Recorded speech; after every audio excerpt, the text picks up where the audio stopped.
नमस्ते, मेरा नाम निकिता मिश्रा है और आप देख रहे हैं बोलता हिंदुस्तान।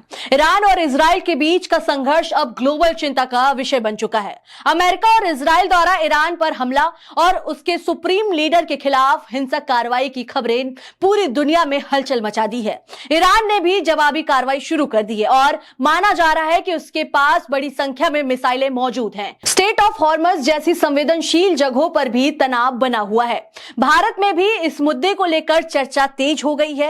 लोगों का सवाल है कि भारत की सरकार आखिरकार किस तरफ है। क्या भारत की मौनता यानी मौन समर्थन है या फिर इसे अमेरिका और इजराइल के प्रति खुले तौर पर समर्थन मान लिया जाए? और अगर यही हाल है तो क्या मीडिया भी इसी मौन समर्थन की शर्त पर सवाल पूछने से बच रहा है?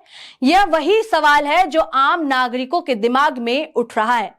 जब अन्य देशों के खिलाफ कार्रवाई होती है तो हम केवल खामोश क्यों रह जाते हैं या हम केवल खामोश क्यों रहते हैं? टीवी 9 न्यूज चैनल पर इस मामले पर हाल ही में एक डिबेट शो हुआ। इसमें retired major general doctor GD Bakshi मौजूद थे। एंकर ने सबसे पहले उनसे सवाल किया कि अमेरिका की रणनीति क्या हो सकती है, आगे की रणनीति क्या होगी और वो आगे कौन सा कदम ऐसा उठा सकता है। मेजर जनरल बख्शी ने प्रतिक्रिया देते हुए कहा, दूसरे विश्व युद्ध यानी सेकेंड वर्ल्ड वॉर के दौरान अमेरिका ने जापान पर परमाणु बम गिराए थे। ध्यान दे, उन्होंने टोक्यो नहीं बल्कि हिरोशिमा और नागासाकी को निशाना बनाया था। और अभी बेवकूफ अमेरिका को लगा सारे ईरान के जो टॉप लीडरशिप सुप्रीम लीडर के घर में है तो सबको मार डालो। अमेरिका के ऑर्डर बिल्कुल साफ थे कि अगर सारी टॉप लीडरशिप मारी जाती है सबको ठोको। अमेरिका ने साफ ऑर्डर दिए थे कि जो जहां दिखे जहां रहे उन्हें ठोकते जाओ। और अब ईरान इसका बदला ले रहा है और अब ये IRGC नहीं रुकेगा। उन्होंने ये भी चेतावनी दी है कि ईरान की IRGC अब चुप नहीं बैठेगी। अगर कोई उनके शीर्ष नेतृत्व को निशाना बनाता है तो यह केवल अंतर्राष्ट्रीय संकट को और भड़का देता है। स्ट्रेट ऑफ हॉर्मज को बंद करना अब केवल ईरान के लिए नहीं बल्कि पूरे तेल बाजार और ग्लोबल सप्लाई चेन के लिए खतरा बन सकता है। कुछ टैंकरों को पहले ही निशाना बनाया गया है और तनाव बढ़ चुका है। डिबेट शो के दौरान जीडी बख्शी ने साफ कह दिया है कि ईरानी आर्मी ठोकेगी और भागना पड़ेगा अमेरिका इजराइल को। जीडी बख्शी ने ट्रंप को यहां तक कह दिया है कि वो एक चटक चार्ली है। उन्होंने ये बोलते हुए बोला कि ये हिंदी में मैं नहीं बोलूंगा, ये पारिवारिक चैनल है, लेकिन आपको समझना चाहिए कि इन्होंने कितनी बड़ी बेवकूफी कर दी है और इस वजह से सिर्फ उन्हें दिक्कत नहीं होगी, कई देशों को इसका सामना करना पड़ेगा। एक तरफ देश के प्रधानमंत्री शांत रुख अपनाए हुए हैं, दूसरी तरफ रिटायर्ड मेजर जनरल खुलकर अपनी नाराजगी व्यक्त कर रहे हैं।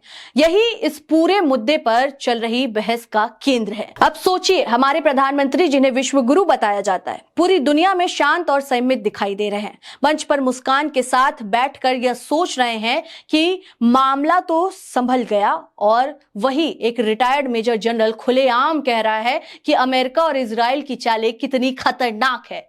एक तरफ शांति की पोशाक पहने विश्व गुरु और दूसरी तरफ जमीन पर खड़े विशेषज्ञ सच की आवाज दे रहे हैं। डॉक्टर बख्शी ने अमेरिकी राष्ट्रपति ट्रंप की भी कड़ी आलोचना की है। उनका कहना था कि ट्रंप की नीतियां गैर जिम्मेदाराना है और केवल दादागिरी और शक्ति प्रदर्शन पर आधारित है। एक देश के सर्वोच्च नेता का निर्णय पूरी दुनिया के लिए जोखिम बन जाता है और ऐसे में खामोश रहना या केवल दिखावे के लिए वक्त बिताना किसी भी देश के लिए हित में नहीं है। अब सवाल ये उठता है, जब अमेरिका और इजराइल इतने बड़े हमले कर सकते हैं तो भारत जैसी लोकतांत्रिक और संप्रभु शक्ति के लिए मौन रहना क्या समझौता नहीं है?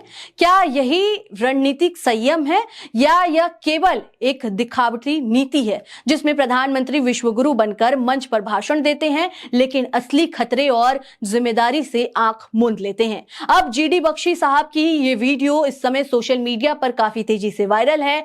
लोग कह रहे हैं कि बख्शी सर सही बोल रहे हैं, अमेरिका और इजराइल ने बहुत बड़ी गलती कर दी है। आपको क्या लगता है इस खबर पर? आप क्या सोचते हैं? अपनी राय हमें कमेंट्स के जरिए जरूर बताएं। तब तक के लिए देखते रहें बोलता हिंदुस्तान। शुक्रिया।